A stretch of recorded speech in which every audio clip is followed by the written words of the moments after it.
ঠাকুর, মা, স্বামীজির শ্রীচরণে ভক্তিপূর্ণ প্রণাম জানিয়ে আজকের নিবেদন যুগপ্রবর্তক বিবেকানন্দ, স্বামী অপূর্বানন্দ, পর্ব 21। শ্রীমা কয়েকজন মহিলা ও যুবক ভক্তের সঙ্গে গেলেন শ্রী বৃন্দাবনে।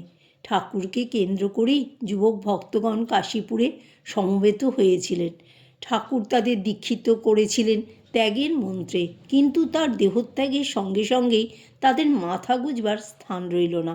অনেকেই ফিরে গেলেন বাড়িতে, কেউ কেউ পড়াশোনা আরম্ভ করলেন।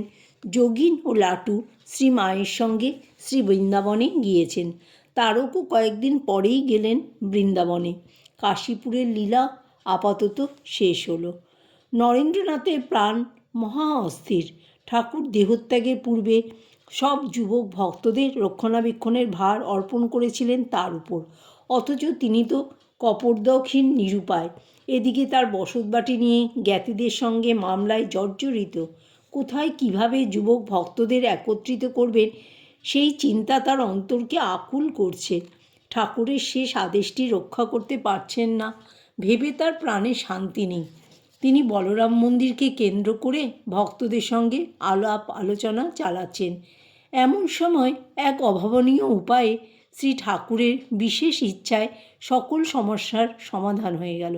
নরেন্দ্র ঘন অন্ধকারের মধ্যে দেখতে পেলেন আলোক শিখা। ঠাকুরের পরম ভক্ত সুরেন্দ্রনাথ মিত্র একদিন অফিস থেকে ফিরে পোশাক বদলাচ্ছেন।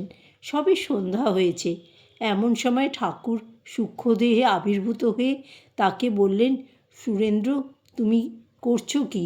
ছেলেরা নিরাশ্রয়ের মতো এদিক সেদিক ঘুরে বেড়াচ্ছে, তাদের জন্য কোথাও একটু থাকার ব্যবস্থা এখনও করলে না?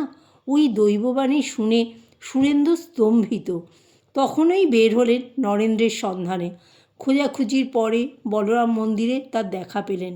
ঠাকুরের দর্শন ও প্রত্যাদেশের কথা জানিয়ে সুরেন্দ্রনাথ সজল নয়নে বললেন, ভাইরে, তোরা কোথায় যাবি?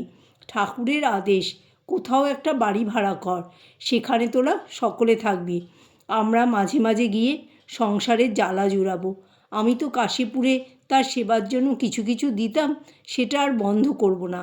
তোকে মিনতি করছি, তুই একটা ব্যবস্থা কর যাতে সকলে একত্রে থাকতে পারে। এ যেন হাতের মুঠোর মধ্যে আকাশ পাওয়া। নরেন্দ্রনাথ আনন্দে অধীর হয়ে বললেন, আমার প্রাণেও তো ওই একমাত্র চিন্তা, কি করে সকলকে নিয়ে একত্র সংঘবদ্ধ হয়ে থাকি। ঠাকুরের যখন আদেশ হয়েছে, সব ঠিক হয়ে যাবে। পরদিনই কয়েকজন যুবক ভক্তকে নিয়ে নরেন্দ্রনাথ বের হলেন বাড়ির সন্ধানে। কয়েকদিনের মধ্যেই কলিকাতার উপকণ্ঠে বরাহনগরে একটি ভুতুড়ে বাড়ি মাসিক 10 টাকা ভাড়ায় ঠিক হলো। তখন তার বিশেষ করে মনে পড়ল তারকদার কথা। তিনি তো ঠাকুর থাকতেই গৃহত্যাগী সন্ন্যাসী হয়েছেন। তারকনাথ ততদিনে বৃন্দাবন হয়ে কাশীতে এসে সাধন ভজনে রত হয়েছেন। নরেন্দ্রনাথ বাড়ি ভাড়া অন্যান্য খবর জানিয়ে তাকে অবিলম্বে চলে আসার অনুরোধ জানালেন। চিঠি পেয়েই তারকনাথ কাল বিলম্ব না করে চলে এলেন কলিকাতায়। তারকনাথ ও বুড়ো গোপালদাকে নিয়েই বরানগর মঠ ও শ্রী রামকৃষ্ণ সংঘের প্রথম সূচনা হলো। ক্রমে শ্রী ঠাকুরের বিছানাপত্র এবং ভস্মাস্থিতেও স্থাপিত হয়ে নিয়মিত পূজা, ভোগরাগ, আরাত্রিকাদি চলতে লাগলো। নরেন্দ্রনাথের বাড়ি নিয়ে মোকদ্দমা তখনও চলছে। তিনি রাত্রে বরানগর মঠে থাকেন। দিনে মামলার তদবিরে কলিকাতায় ঘোরাঘুরি করতে হয়। গৃহী ভক্তদেরও যাতায়াত আরম্ভ হলো। যুবক ভক্তরা আসেন মাঝে মাঝে। নরেন্দ্র ভক্তদের বাড়িতে বাড়িতে গিয়ে একরকম জোর করে তাদের নিয়ে আসেন মঠে। তখন সকলেরই প্রাণে তীব্র বৈরাগ্য, ঈশ্বর লাভের জন্য প্রাণ ব্যাকুল। এইভাবে শ্রী শ্রী ঠাকুরের দেহত্যাগের 1.5 মাসের মধ্যেই স্থাপিত হলো বরানগর মঠ। আজ সমগ্র বিশ্বে যে শ্রী রামকৃষ্ণ সংঘের বহু প্রতিষ্ঠান স্থাপিত হয়েছে, তার শুভ সূচনা বরানগর মঠকে কেন্দ্র করে এবং নরেন্দ্রনাথের ঐকান্তিক ও অক্লান্ত চেষ্টায়। ডিসেম্বর মাসের শেষ ভাগে ঠাকুরের অন্যতম পার্ষদ বাবুরামের ভক্তিমতী মাতা তাদের গ্রাম হুগলি জেলার আটপুরে নরেন্দ্রাদি যুবক ভক্তদের আমন্ত্রণ করেন। বাবুরাম, শরৎ, শশী, তারক, কালী, নিরঞ্জন, গঙ্গাধর ও সারদা প্রসন্নকে সঙ্গে করে নরেন্দ্রনাথ আটপুরে উপনীত হলেন। পল্লীগ্রামের শান্ত সুন্দর ও নির্জন আবেষ্টনীতে এসে সকলেই বিশেষ আনন্দিত। বাবুরামের মাতার আন্তরিকতা ও আতিথেয়তা তাদের অন্তর স্পর্শ করল। নরেন্দ্রাদির পানে তখন তীব্র বৈরাগ্য। আটপুরে এসে তারা ধ্যান ভজনাদিতে ডুবে গেলেন। কখনো ভজন কীর্তনাদি হয়, আবার শাস্ত্রপাঠ ও আলোচনা। তারা সারা রাত ধ্যান করে কাটিয়ে দেন। শীতকাল, রাতে ধুনি জ্বালিয়ে তার চারদিকে সকলে ধ্যানে বসেন। রাত যত গভীর হয় তত বেড়ে যায় ধ্যানের গভীরতা। ধুনির ঊর্ধ্বমুখ অগ্নিশিখার পাশে বসে নবীন বৈরাগীদের মনও ধ্যানমগ্ন অন্তর্মুখ হয়ে ব্রহ্মসংস্থ হয়ে যায়। গ্রামের গভীর নীরবতা ও প্রশান্তি মনঃসংযমে সাহায্য করে। কখনো হরহর বোম বোম ধ্বনিতে গ্রামের নৈশ নিস্তব্ধতা ভঙ্গ হয়। মাথার উপর অগণিত তারকাখচিত নীল আকাশের চন্দ্রাতপ। এক রাত্রে সকলেই ধ্যানে বসেছেন। গভীর স্তব্ধতার মধ্যে প্রথম প্রহর কেটে গেল। হঠাৎ নরেন্দ্রনাথ ভাবাবিষ্টের মতো চোখ মেলে যিশুর অনুপম জীবন কথা বলতে লাগলেন।